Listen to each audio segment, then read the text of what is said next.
할렐루야. 오늘 하루도 잘 지내셨습니까? 네. 오늘이 12월 며칠이에요? 2일입니다. 12월이 됐어요. 12월부터는 겨울이죠. 네, 12월부터는 겨울이에요. 그러니까 따뜻하게 입고 다니시고 건강 유의하시기 바랍니다.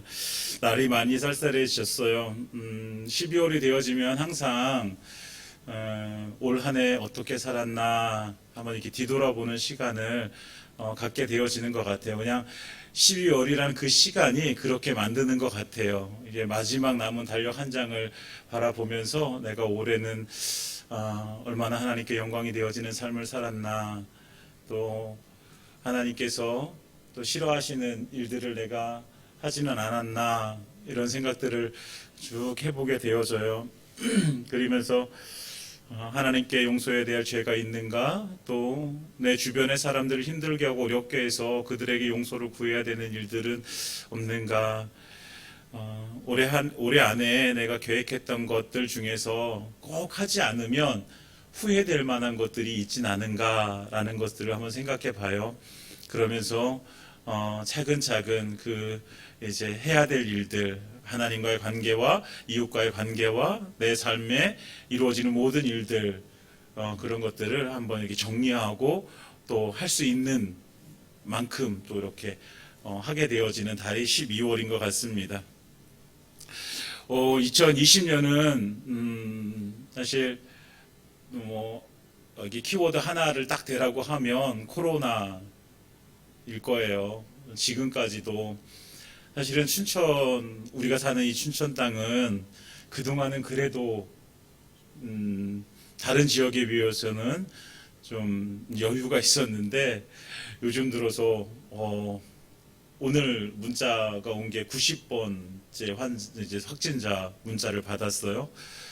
이제 너무 많은 확진자들이 생겨났어요. 전에는 코로나19 확진자가 생겼다라고 얘기해도 사실은 내 주변에 있는 사람들은 아닐 거라고 생각이 들었었어요. 그런데 요즘은 내 주변의 사람들일 수도 있겠구나라는 생각을 하게 되어지는 거예요.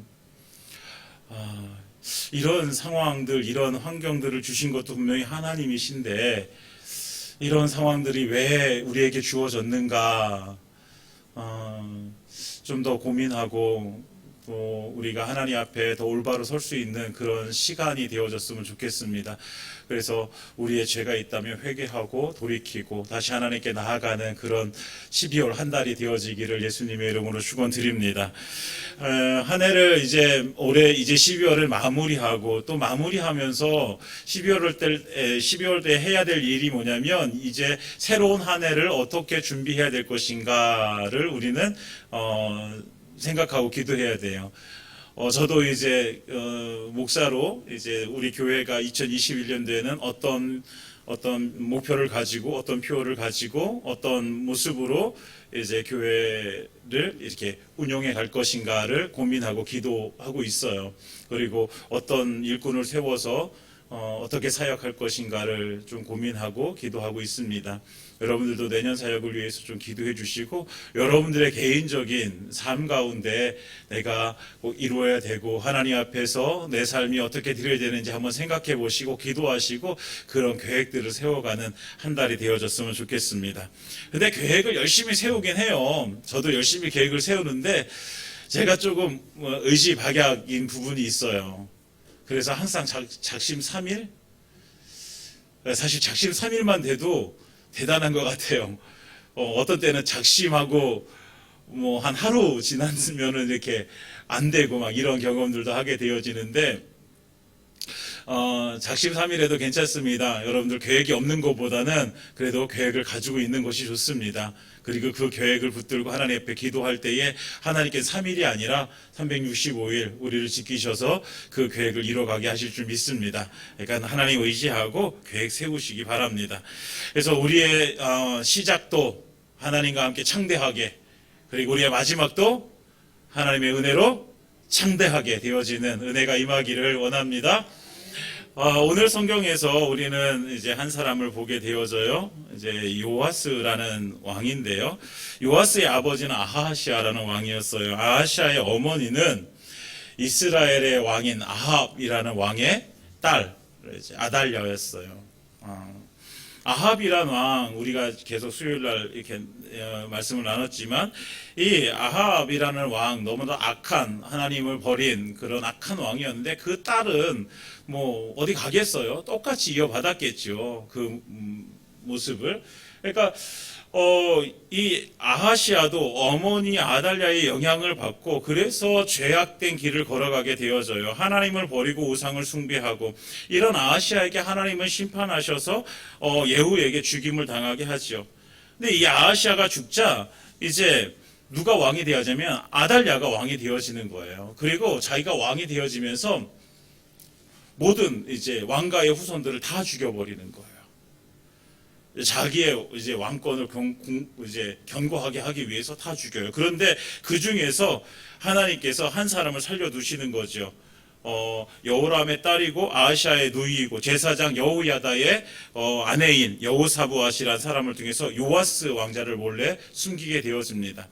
그러니까 요아스 왕자가 그때 갓 태어난 아기였어요. 갓 태어난 아기. 그러니까 피덩이죠. 그 피덩이를 이제 숨긴 거예요. 그리고 6년이 지나는 거예요. 이제 요아스가 7살이 되어졌죠.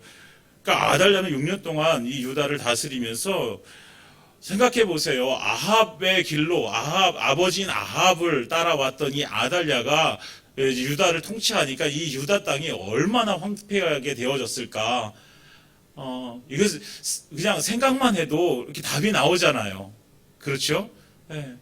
엉망진창이 되어졌어요. 하나님을 향한 믿음이라는 것을 이제 찾아볼 수가 없어요. 오늘 성경에서 보면 그 아달랴의 아들들이 성전을 부셔버리고, 그리고 성전에 있는 모든 성물들을 다 파괴해버리는 거예요. 그러니까 하나님 앞에 제사도 드려지지 못하고 하나님 앞에 믿음의 삶도 살지 못하는 그런 나라가 되어진 거예요.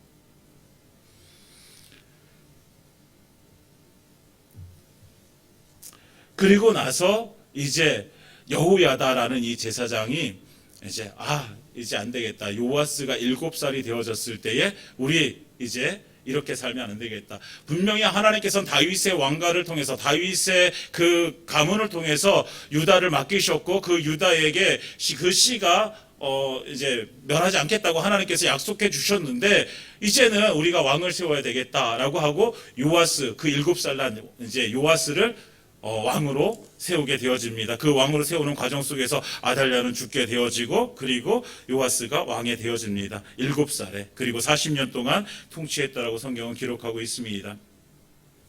이제 유다의 다윗의 혈통에서 왕이 세워지는데, 그렇다면 이 요아스는 어떻게 이제 하나님 앞에 그 삶을 드렸을까?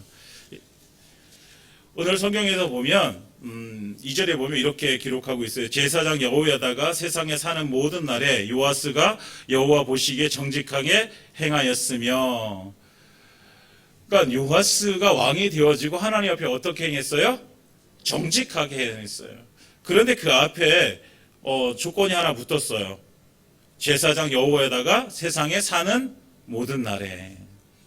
그러면 여호야다가 죽고 나서는 어떻게 되어졌을까 생각해 볼 수 있겠죠, 여러분? 네. 여호야다가 살았을 때에 이 요아스는 하나님 앞에 믿음의 삶을 살아갔어요.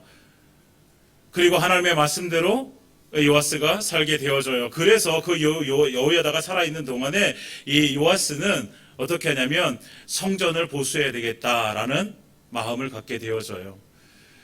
그 아달랴와 그의 아들들을 통해서 다 부서져 버린 그 성전, 그래서 하나님께 제사를 드리려고 해도 제사들을 드릴 수 있는 그 장소가 없어져 버린, 이스라엘 공동체의 그 중심 역할을 했던 그 성전이 무너진 그곳을 바라보면서 이제 안타까워하고 그 성전을 보수하게 되어지는 거예요. 유대인들에게 있어서 성전이 무너졌다라는 것은요, 그들의 모든 기반이 다 무너진 거예요. 그들의 신앙이 무너져 버리고 그들의 삶의 중심이 무너져 버린 거예요.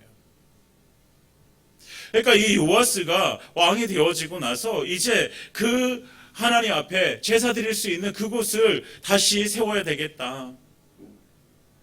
지금까지 바알들에게 그렇게 넘겨졌던 그 성전을 다시 회복해야 되겠다. 그래서 우리가, 내가, 그리고 우리 민족이 다 하나님 앞에 정말로 예배하는 그런 민족이 되어져야 되겠다라고 생각했던 거죠. 유다 백성들은 그렇게 살아가면서도 계속해서 그들 마음속에는 무슨 생각이 있냐면 우리는 하나님 택하신 백성이라는 그런 생각들을 가지고 있었어요. 죄를 지으면서도 나는 하나님이 택하신 백성이야. 여러분, 하나님의 백성이라는 타이틀이 중요한 것이 아니라 하나님의 백성답게 살아가는 것이 중요한 거예요. 우리도 마찬가지로 내가 예수 믿는 그리스도인이라는 이 타이틀이 중요한 것이 아니라 내가 그리스도인의 삶을 살아가는 것이 중요한 거예요. 여러분, 타이틀이 우리를 구원해 주는 것이 아니에요.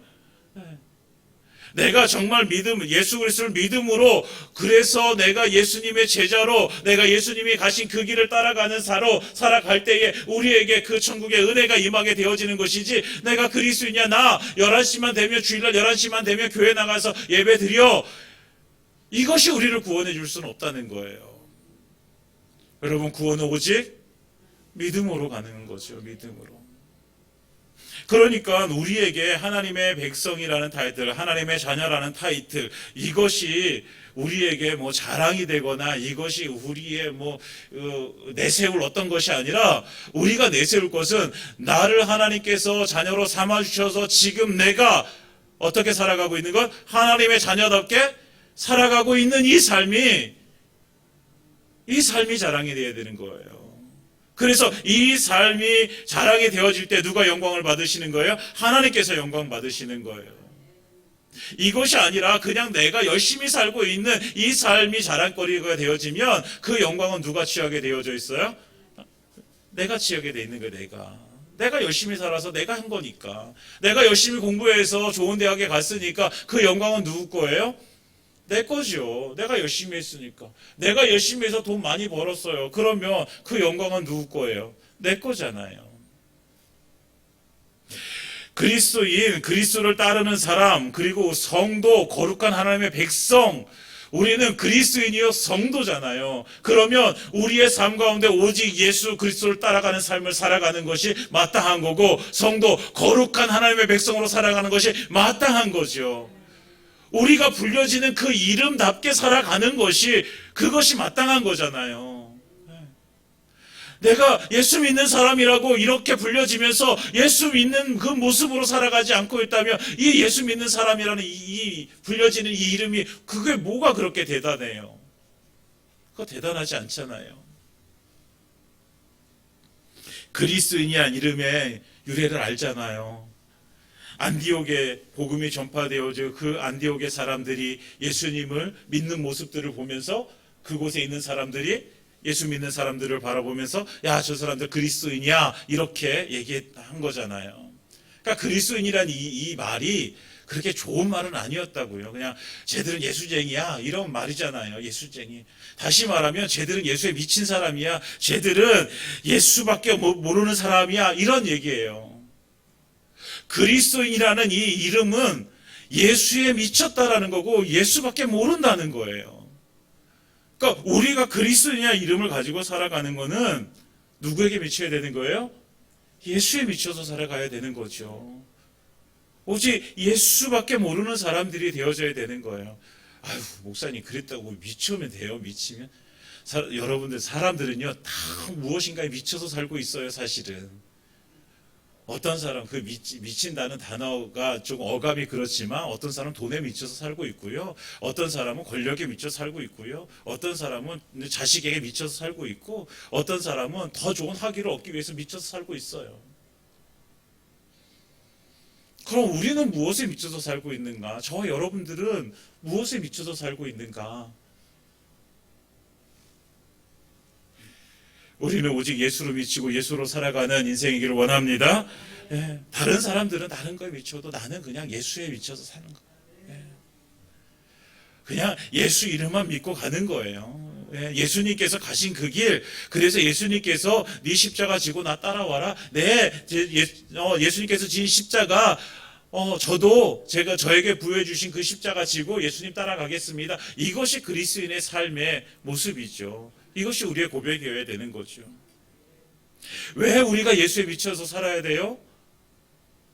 예수님께서 우리를 위해서, 우리를 구원하시기 위해서, 우리를 천국 가게 하기 위해서 십자가에 달려 피 흘려 죽으셨잖아요. 나를 위해서 피 흘려 죽으신 분은 오직 예수밖에 없어요. 내 죄를 해결해 줄 수 있는 것은 오직 예수밖에 없어요. 그래서 예수님 십자가에 죽으셔서 우리를 살려주셨다고요. 나를 살려주셨어요. 지옥 가는 그 인생을 하나님께서, 예수님께서 죽으셔서 그 피 때문에 우리가 어디로 천국 가게 되어진 거라고요. 우리는 이미 죽었던 존재인데 예수님께서 그 피로 우리를 살려주셨어요. 그럼 예수님으로 인해서 다시 생명을 얻은 우리가 어떻게 살아야 될까? 무엇에 미쳐서 살아야 될까? 그 나를 살려주신 예수에 미쳐서 살아가는 것이 마땅한 거죠. 그런데 너무나 답답한 거는 우리가 그 예수에 미치고 그 예수 때문에 살아가야 되고 예수님께서 가신 그 길을 걸어가야 됨에도 불구하고 자꾸만 우리가 다른 길을 가려고 하는 거예요. 다른 길이 더 좋아 보이고 다른 길로 가면 좀 더 지름길인 것 같고 다른 길로 가면 조금 더 내가 편안할 것 같고 그래서 그 길을 자꾸 찾아보는 거예요. 여러분, 우리에게 생명을 주시는 길은 오직 예수밖에 없습니다. 다른 길은요 우리에게 생명을 줄 수 없어요. 생명을 줄 수 없는 길인데 왜 따라갈까요? 왜 따라가요? 우리 가운데 있는 욕심이죠. 욕심. 그러니까 이 욕심을 버리고 우리는 하나님 앞에 날마다 나아가야 됩니다. 이것이 영적 관리예요. 우리는요 영적 관리를 해야 되는 거예요. 사람들은 건강을 위해서 건강 관리를 하잖아요. 그렇죠? 운동도 하고 막 하잖아요. 그리고 학생들은 성적 관리하고 이제 또 이렇게 노후를 위해서 노후 관리도 하고 이런 걸 하잖아요. 그런데 우리가 많은 부분 이렇게 손을 놓고 안 하고 있는 부분이 뭐냐면 우리의 영적인 관리예요. 영적인 관리. 열심히 살다 보니까 다른 것들은 막 관리하고 막 살아가는데 그런데 우리가 영적인 관리를 못하고 살아가는 우리의 모습들을 발견하게 되어지죠. 다른 어떤 것보다도 우선되어져야 되고 다른 것들은 조금 못하더라도 우리가 최우선적으로 제일 먼저 해야 될 것은 우리의 영적인 관리를 해야 되는 것인데 우리가 다른 것을 먼저 함으로 인해서 우리가 영적인 관리를 하지 못하게 되어질 때 여러분, 이것이 우리의 영혼 속에 얼마나 손해인지를 우리는 알아야 돼요. 돈을 잃어버리는 것은 돈을 내가 100만 원을 잃어버리면 그냥 100만 원의 손해잖아요. 그런데 우리의 영혼 관리를 잘 못하면 우리의 영원한 삶, 생명이 달려있는 문제라고요. 여러분, 생명이 달려있는 문제가 훨씬 더 심각한 거죠. 100만 원 잃어버리는 게 이게 심각한 게 아니잖아요. 그런데 우리는 그 100만 원에 절절매고 있는 거예요. 우리는 그런 인생 살아가지 않았으면 좋겠습니다. 오직 예수로 살고 예수에 미치고 오직 예수로 우리의 삶이 하나님께 드려지는 그 은혜가 임하기를 예수님으로 축원드립니다. 그래서 우리는 영적 관리해야 되는 거예요. 그러니까 유다 백성들은 그 영적 관리를 못해요. 왜? 상황들이 그렇게 변해졌어요. 그 오랜 기간 동안 아달랴도 그랬고 그 위에 왕들이 다 아합의 길로 따라가면서 지금 나라가 망할 대로 망가져 버렸어요. 그래서 요아스가 이제 내가 성전을 보수해야 되겠다. 내가 하나님 앞에 다시 이 신앙을 회복해야 되겠다. 다시 우리의 백성들이 그 영혼을 관리해야 되겠다. 그래서 요아스가 제사장들 모으고 레위 사람들 모아서 이제 우리 성전을 건축하자. 성전을 건축하려니까 뭐가 필요해요? 돈이 필요한 거죠. 여러분, 하나님의 일을 하는데 돈이 필요합니다. 교회는 돈이 없어도 아니요, 돈이 있어야 돼요. 돈이 있어야 돼요. 우리의 삶 속에서도 돈이 있어야 돼요. 근데 그걸 가지고 뭘 하기 위해서 하나님의 일들을 하기 위해서 필요한 거죠. 그러니까 성전을 짓기 위해, 성전을 보수하기 위해서 이제 제사장과 레위 사람들을 각 성읍에 파송해요. 야, 너 여러 성읍에 가가지고 이제 가가지고 세금을 걷어. 세금을 걷어서 우리 성전을 보수하자. 그런데 이 제사장과 레위인들이 말을 잘 안 들어요. 그러니까 이제 그 왕이 이제 여호야다를 불러가지고 막 혼내요. 왜 안 했냐? 여호야다가 왜 그렇게 했는지는 성경에 나오지 않아요. 그런데 일단 그 이제 성전 보수가 늦춰졌다는 거예요. 사실 열왕기에 보면은 이 성전 보수 공사가 23년째 되는 해, 그러니까 요아스가 왕이 되고 23년째 되는 해에 성전 보수가 되어지기 시작해요. 그러니까 오랜 기간 동안 성전을 보수하지 못하고 있었던 거예요. 그러니까 왕이 이게 안 되겠어요. 그러니까 왕이 이제 직접 나서가지고 야, 궤를 하나 만들어가지고 성전에다 놔. 그리고 사람들이 성전에 올 때마다 거기다가 헌금을 하도록 해. 그래서 거기다가 이제 사람들이 헌금을 하게 되어지는 거예요. 그런데 성경에서 보면 그 헌금하는 사람들의 모습이 보이게 되어지는데 10절에 보면 이렇게 얘기해요. 모든 방백들과 백성들이 기뻐하여 마치기까지 돈을 가져다가 궤에 던지니라. 이렇게 성경 기록하고 있어요. 이 백성들에게도요, 이 성전을 보수해서 하나님 앞에 다시 제사 드리고 싶어 한 열망이 있었어요.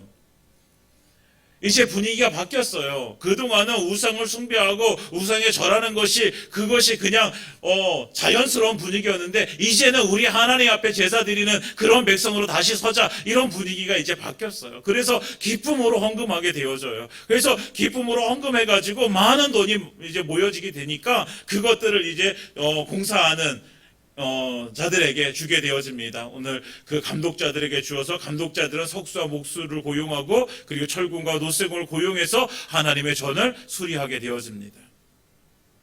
그리고 그 모든 성전 보수 공사가 마쳐지게 되어집니다. 그래서 14절에 이렇게 기록하고 있습니다. 공사를 마친 후에 그 남은 돈을 왕과 여호야다 앞으로 가져서 그것으로 여호와의 전에 쓸 그릇을 만들었으니 곧 섬겨 제사 드리는 그릇이며 또 숟가락과 금은 그릇들이라. 여호야다가 세상에 사는 모든 날에 여호와의 전에 항상 번제를 드렸더라. 그러니까 모든 것이 다 완성되어지고 성전에 쓰이는 모든 기물들까지, 성물들까지 다 완성이 되어졌어요. 그리고 나서 그 안에서 이제 무엇이 드려지기 시작해요? 하나님 앞에 제사가 드려지기 시작하는 거예요. 번제가. 그런데 거기에도 또 그 앞에 이제 또 말이 있어요. 여호야다가 세상에 사는 모든 날에. 이것이 복선이에요. 복선. 앞에서도 그렇게 나왔잖아요. 그러니까 여호야다가 세상에 사는 모든 날에 하나님 앞에 날마다 번제가 드려졌더라. 그러면 여호야다가 세상에 살지 않은 날은 또 어떻게 됐을까? 우리는 유추해 볼 수 있는 거죠. 어쨌든 하나님의 은혜로 인해서 성전이 다시 보수가 되어집니다. 여러분, 하나님의 은혜는 성전이 회복되고 제사가 회복되어지는 곳에 임하게 되어져 있습니다. 여러분, 하나님의 은혜, 하나님께서 우리에게 부어주시는 놀라우신 그 은혜는 하나님 앞에 예배하는 곳에 이루어지게 되어져 있습니다. 우리가 하나님 앞에 전심으로 예배할 때에 하나님께서 그 안에 하나님의 은혜를 베풀어 주십니다. 그러니까 우리가 모여서 공동체 안에서 이렇게 예배할 때에 우리가 정말로 하나님 앞에 전심으로 나아가야 되는 것은 오늘 이 자리에서 하나님의 은혜가 임해서 우리가 그 은혜를 받기 때문입니다. 우리가 날마다 하나님 앞에서 예배자의 삶을 살아가야 될 이유는 그곳에 내가 무릎 꿇고 기도하는 그곳에 내가 하나님의 말씀을 묵상하고 그 말씀으로 인하여 하나님 앞에 삶이 드려지는 그곳에 하나님의 은혜가 임하기 때문입니다. 여러분, 성전에 하나님의 은혜가 임하듯이 우리의 삶 가운데 우리가 하나님의 전심으로 나가 예배할 때 우리의 삶 가운데 하나님의 은혜가 임할 줄 믿습니다. 그러니까 우리 교회가 어떤 교회여야 되는 거예요? 날마다 하나님 앞에 예배하는 교회가 되어져야 되는 거예요. 우리 가정이 어떤 가정이어야 되는 거예요? 날마다 하나님 앞에 예배하는 가정이 되어져야 되는 거죠. 나의 삶이 날마다 하나님 앞에 예배하는 자가 되어져야 되는 것입니다. 왜요? 그래야 하나님의 은혜를 받고 그 은혜로 우리의 삶이 오직 하나님께만 영광으로 드려질 수 있기 때문입니다. 사랑하는 여러분, 날마다 하나님 앞에 예배하는 예배자의 삶을 살아가시기를 예수님의 이름으로 축원드립니다. 요아스가 이렇게 해서 이제 하나님의 성전을 다 이제 보수하고 완성하게 되어집니다. 그런데 성경은 계속해서 이렇게 믿음으로 설 수 있는 그 이유가, 그 원인이 되었던 한 사람을 계속해서 기록하고 있는데, 그 사람이 누구예요? 제사장 여호야다였습니다. 비록 그는 1인자가 아니었어요. 그는요, 왕을 보필하는, 그래서 왕이 믿음으로 서갈 수 있도록 계속해서 돕는 자의 역할을 감당했어요. 그런데 그 여호야다가 살아있는 동안에는요, 그 유다 백성들이 하나님 앞에 믿음을 드렸고 하나님 앞에 제사를 드렸고 하나님의 은혜를 경험하게 되어집니다. 그런데 15절에 그 여호야다가 이제 나이가 많아서 늙었습니다. 그리고 130세가 되어져서 죽게 되어집니다. 이 한 사람의 죽음이 민족의 아픔이 되어집니다.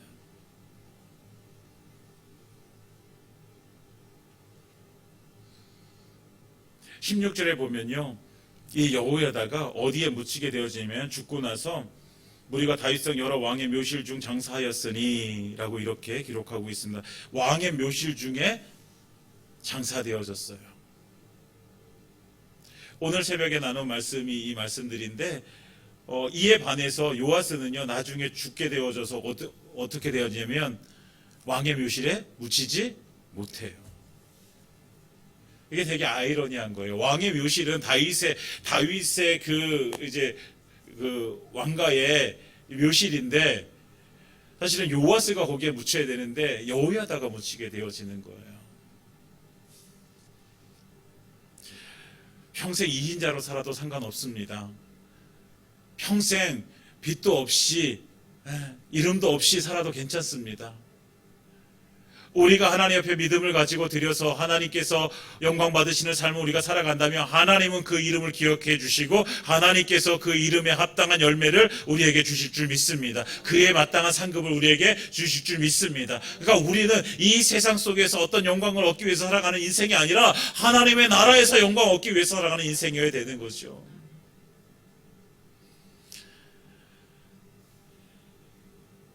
그러니까 여호야다가 그렇게 이제 죽었어요. 그래서 그는 영광스러운 죽음으로 이제 하나님 앞에 갔어요. 그런데 남겨진 자들이 이제 어떻게 살아가야 되냐 문제잖아요. 남겨진 자들, 이 요아스가 어떻게 살아가야 되느냐. 근데 17절에 여호야다가 죽은 후에 되게 강조하고 있는 거죠. 죽은 후에 어떻게 되어졌느냐. 유다 방백들이 와서 왕에게 절하매 왕이 그들의 말을 듣고 그의 조상들의 하나님 여호와의 전을 버리고 아세라 목상과 우상을 섬겼으므로, 방백들이 찾아오게 되어지는 거예요. 방백들이라고 하는 것은 그 유다 백성들의 리더예요. 리더, 지도자들이에요. 지도자들. 지금으로 말하면 그냥 꼭 그런 건 아니지만 국회의원이라고 생각해 보세요. 그 사람들이 와가지고 어떤 자기의 권력도 있고 자기의 지위도 있는 사람들이 와가지고 왕에게 고하는 거예요. 그럼 무엇이라고 왕에게 고했어요. 그랬더니 그 왕이 하나님의 성전을 버리고 그리고 우상을 섬기게 되어지는 거예요. 그럼 그 방백들이 뭐라고 했기 때문에 이렇게 하나님을 버리고 성전을 이제 버리고 우상을 섬기게 되어졌을까요? 우리 열심히 하나님을 더 믿읍시다. 여호야다가 죽었지만 우리 더 하나님 앞에 믿음으로 나아갑시다. 이렇게 했을까요?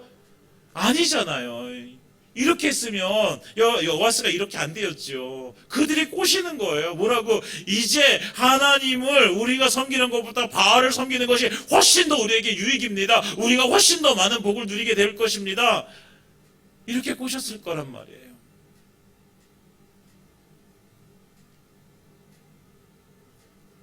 우리 옆에 누가 있느냐가 정말로 중요해요. 내 옆에 어떤 사람이 내 주변에 있는가. 여호야다는 한 사람이었어요. 그런데 그 여호야다 한 사람으로 인해서요, 요아스가 믿음으로 서고 온 유대 백성들이 하나님 앞에 제사를 드리고 성전을 보수하고 그래서 하나님 앞에 믿음의 삶을 살아가게 되죠. 그 한 사람 때문에. 그러나 오늘 요아스를 찾아온 많은 방백들, 그 많은 리더들 때문에 결국 요아스는 무너지고 성전도 무너지고 결국 우상을 다시 따라가게 되어지는 거죠. 이 요아스 왕에게 누가 그 옆에 있는가? 많은 사람이 있다고 해서 그것이 좋은 것이 아니라는 거예요. 우리 주변에 많은 사람이 있어서 그것이 내 삶을 더 윤택하게 하고 더 행복하게 만드는 것이 아니라 우리의 삶을 그 유익하게 만드는 그 믿음의 사람 한 사람이 우리에겐 필요한 거예요. 여러분, 자꾸 믿음의 사람들을 만드시기 바랍니다. 여러분들의 그 삶 가운데 여러분들의 관계가 계속해서 믿음의 사람들과 관계를 맺어가는 그런 삶을 살아가시기 바랍니다. 그렇다고 이제 믿지 않는 사람들은 이제 나랑 상관없는 사람, 이 배척하는 게, 그 사람들은 우리가 구원해야 될 하나님, 그래서 하나님 믿고 예수님 믿고 구원받아야 될 사람들인 거예요. 그들을 배척하라는 게 아니에요. 그러나 우리가 정말 마음을 나누고 그래서 우리가 하나님 앞에 함께 기도하고 그래야 될 사람들이 우리 주변에 있어야 된다는 거예요. 그리고 내가 그런 사람이 되어줘야죠. 내가 누군가 옆에 있는데 자꾸만 나로 인해서 그 사람이 실족하게 되어지고 그 사람이 더 힘들게 되어지고 더 믿음 가운데 서야 되는데 그렇지 못하고 이렇게 되면 안 되잖아요. 네. 내가 어떤 사람이 되어줘야 되는가? 우리는 생각해 봐야지요. 여러분들이 믿음의 사람이 되어주시기 바랍니다. 그래서 그 사람으로 여러분들이 옆에 있는 사람을 세워주세요. 제발. 나 혼자 사는 게 아니라 그 함께 천국에 가야 되잖아요. 그러니까 이 방백들 때문에 요아스가 무너져 내리는 거예요. 그러니까 하나님께서 이 무너지는 이 요아스를 바라보시면서 하나님 안타까우신 거예요. 그래서 하나님께서 선지자들을 보내세요. 19절에 보면 선지자를 보내시는데 선지자를 보내신 목적이 나와요. 이유가 나와요. 뭐라고 말씀을 다시 여호와께로 돌아오게 하려 하심에 이렇게 기록하고 있어요. 하나님께서 선지자들을 보내셔서 선지자들이 하나님의 말씀을 대언하게 되어져 있어요. 그들은요 와가지고요 이렇게 믿음으로 살지 못하게 돼 죄짓고 살아가기 때문에 분명히 그 요아스에게 전한 메시지는 뭐였을 거예요? 너 그렇게 살면 하나님께서 심판하실 거야 라는 심판의 메시지였어요. 그런데 중요한 건 뭐예요? 이렇게 메시지를 들었다면 뭐 해야 되는 거예요? 그 죄를 돌이켜야 되는 거예요. 하나님의 마음을 알아야 되는 거예요. 하나님이 죽이시려고 했으면 이렇게 선지자들을 보내지 않으신단 말이에요. 선지자를 보내셨다는 이것은 뭐예요? 다시 살려주시기 위해서 이렇게 남아서 우리가 하나님의 말씀을 들을 수 있든 이것은 하나님께서 우리를 살리시기 위해서 계속해서 하나님의 말씀을 주시는 거예요. 내가 혹시라도 죄를 지었으면 다시 돌아오라고 회개하고 돌이키라고 하나님께서 계속해서 말씀 가운데 하나님께서 우리에게 말씀해 주시는 거예요. 중요한 건 뭐예요? 말씀하실 때 들어야 돼요. 우리에게 들을 수 있는 은혜가 임하길 원합니다. 듣고 알아야죠. 정말 불쌍한 영혼이 뭐냐면 자기가 죄를 짓는데도 죄인 줄 모르는 거예요. 죄인 줄 몰라요. 나는 아니겠지 이렇게 생각하시죠? 우리가 그렇게 살아가고 있어요. 우리가 내 생각대로 살아가면서 내 생각대로 이렇게 살아가니까 이게 옳은 거야 라고 생각하고서 살아가는 거예요. 내 생각 속에 옳으니까 그것이 죄라고 생각이 안 되는 거예요. 여러분 우리의 생각에 옳다고 해서 그것이 죄가 아니라는 것은 그거는 헛된 거예요. 헛된 말이에요. 언제나 진리는 하나님의 말씀이 진리이지 우리의 생각이 진리가 아니란 말이에요. 그런데 때때로 우리가 오해하는 것이 내 생각에 옳으니까 그것이 하나님의 뜻이고 그러니까 나는 옳은 길을 따라가고 있는 사람이라고 생각하는 거죠. 우리가 날마다 하나님의 말씀 가운데 우리가 거해야 될 이유는 뭐냐면 내가 생각하고 있는 것이, 내가 행동하고 있는 것이, 내가 말하고 있는 것이 하나님의 말씀과 맞는가, 하나님의 말씀에 맞는가를 우리는 이 말씀을 통해서 알게 되어질 수 있는 거잖아요. 그러니까 절대로 여러분, 우리가 내 생각 가지고 그것을 옳다라고 여기지 마시기 바랍니다. 그것이 틀리다라고 말할 수 없어요. 그러나 그것이 언제 옳게 되어지면 하나님의 말씀과 동일할 때 그것이 옳게 되어지는 것입니다. 그러니까 우리가 죄를 지어도 알지 못하는 이유가 뭐냐면 내 생각이 옳으니까. 그것이 깨어져야 돼요. 내 생각이 틀릴 수 있다. 내가 하나님의 말씀 가운데 날마다 섰을 때, 내가 하나님의 말씀으로 날마다 살았을 때에 그것이 옳은 삶이고 그것으로 인해서 우리가 죄를 깨닫게 되어지는 것이지, 내가 옳다고 해서 죄를 안 짓는 것이 아니잖아요. 내가 죄를 깨닫는 것이 은혜입니다. 그러니까 죄를 알아야지 회개하는 거예요. 근데 더 중요한 건 뭐냐면 죄인 걸 알아요. 알매도 불구하고 회개하지 않아요. 형, 얼마나 불쌍한 영혼이에요. 회개해야지 하나님의 그 죄사함의 은혜를 받고, 그래서 우리에게 다시 그 생명으로 하나님께 채워주셔서 그 생명으로 살아갈 수 있는데, 그것을 안 하는 거예요. 뭐 여러 가지가 있겠지요. 자기 자존심에 허락하지 않아도 자기 고집 때문에 그럴 수도 있고, 죄인지 알면서도 안 하는. 누구와 같은 사람이에요? 요아스와 같은 사람이에요. 요아스.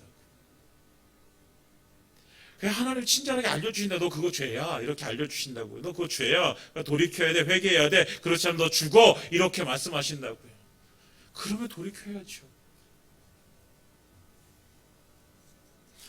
오늘 성경에서 말씀하세요. 우리가 읽지 않은 그 뒤에 20절 이후에 보면 여호야다의 아들 스가랴가 하나님의 영에 감동되어져 가지고 그 요아스에게, 그 유다 백성들에게 얘기하는 거예요. 하나님이 이같이 말씀하시길 너희가 어찌하여 여호와의 명령을 거역하여 스스로 형통하지 못하게 하느냐 하셨나니 너희가 여호와를 버렸으므로 여호와께서 너희를 버리셨느니라. 너희가 하나님을 버렸으니까 하나님도 너희를 버렸어. 이제 너희는 끝났어.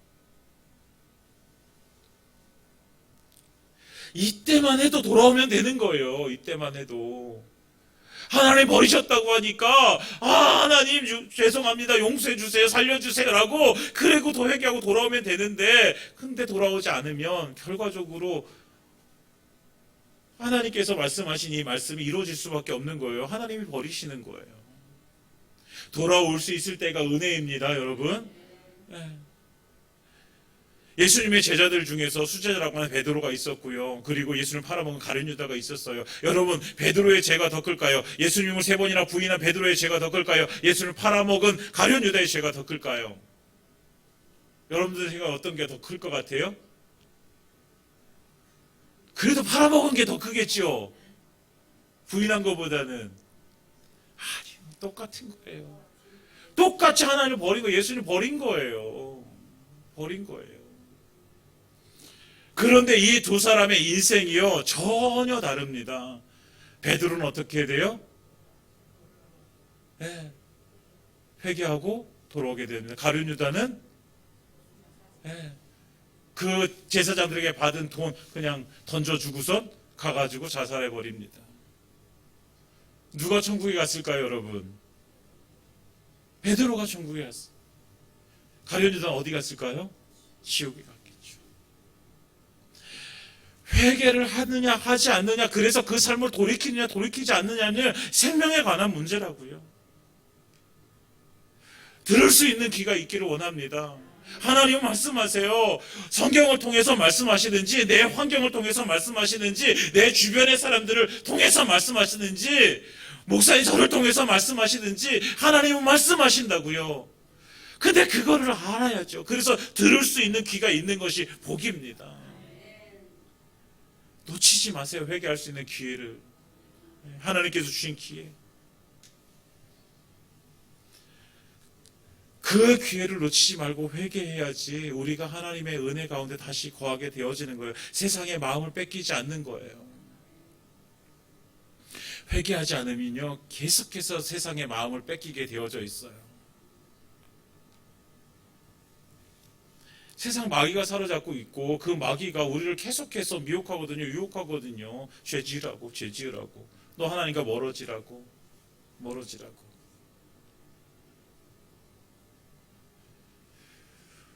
요즘 묵상하면서 생각하는 것이 그 마귀의 계략 중에 우리의 삶 가운데 가장 이렇게 큰 계략이 무엇일까 이렇게 생각해 보다가 안전이라는 것 같아요. 안전. 제가 혼자 개인적으로 묵상한 거예요. 안전. 코로나19 시대에 지금도 오늘 이제 춘천에 내일부터 이제 2단계 거리두기 2단계가 발령이 되어집니다. 2단계가 발령이 되어지면 교회 예배도 사실은 지장이 받게 되어져요. 우리 예배 좌석이 20%만 예배를 드릴 수 있게 되어져요. 그래서 제가 교회 오자마자 한 게 교회 이 개수 신 거예요. 오늘 몇 개가 있나. 그래서 한 곳에 5명씩 앉으면 우리가 여기가 200좌석이 돼요. 200좌석. 약 200좌석이 돼요. 그러면 20%면 50명이 앉을 수 있잖아요. 그래서 주일날 우리가 50명이 안 오는데 이걸 다행이라고 얘기해야 되는지 아니면 울어야 되는지 모르겠지만 하여튼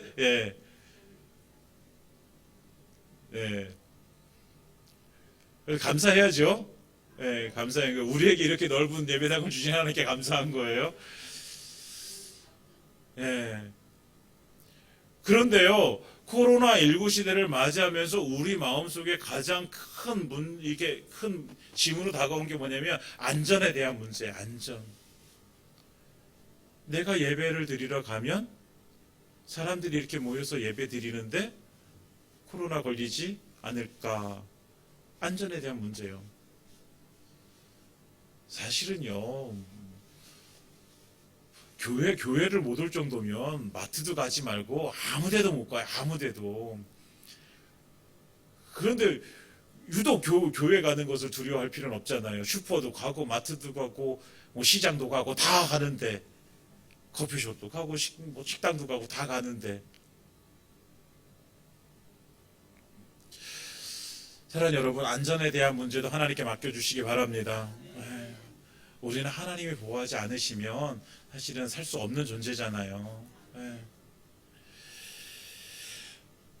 우리에게 하나님께서 우리의 삶을 주시고 우리를 살게 하신 것은 모든 것이 하나님의 영광을 위해서 살라고 주신 것입니다. 어떤 상황과 환경이 와도 우리의 삶은 오직 하나님께 영광이 되어지는 삶을 살아가는 것입니다.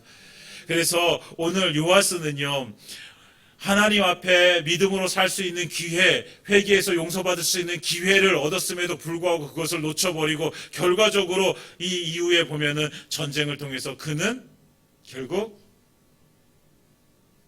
죽게 되어집니다. 그것도 비참하게 신하들의 배반으로 죽게 되어져요.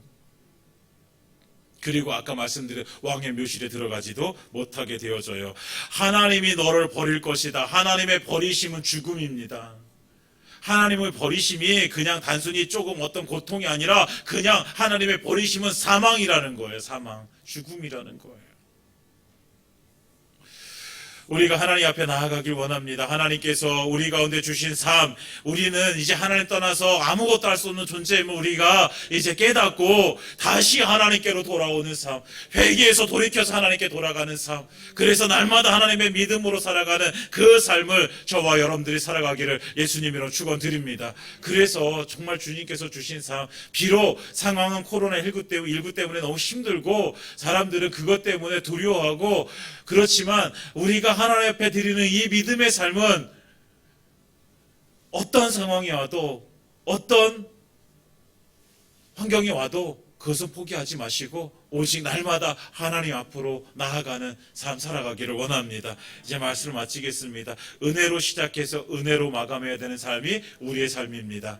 믿음으로 시작했으면 믿음으로 마감해야 됩니다. 그리고 그 과정도 믿음이어야 됩니다. 사랑하는 여러분, 오늘 요아스는요, 처음에는 믿음으로 시작하잖아요. 그러네 결과적으로 마지막은 그 믿음으로 살지를 못하게 되어집니다. 우리의 인생도 우리가 조금만 조금만 느슨해지고 조금만 우리의 삶이 안전하다 싶고 조금만 내가 요만큼이면 됐다 싶을 때 우리는 여지없이 무너지는 것을 지금까지도 경험해 왔습니다. 이제 앞으로 우리의 삶 가운데 정말 정신 차리고 믿음 가운데 서서 마지막까지 믿음의 경주를 해나가는 저와 여러분들 되기를 예수님의 축원드립니다. 그러니까 그때마다 정말 회개할 것이 있으면 죄를 지었다면 회개하고 돌이켜서 하나님께 돌아오고 다시 믿음 가운데 서고, 그래서 내가 믿음의 사람이 되고 내 주변의 사람들에게 그 믿음을 심어주고 계속 함께 믿음의 걸음을 걸어가길 원합니다. 그래서 우리 교회가, 여러분들의 가정이, 우리의 삶이 오직 하나님께 믿음을 드려 주님의 영광이 되어지는 삶을 살아가기를 예수님의 이름으로 축원드립니다.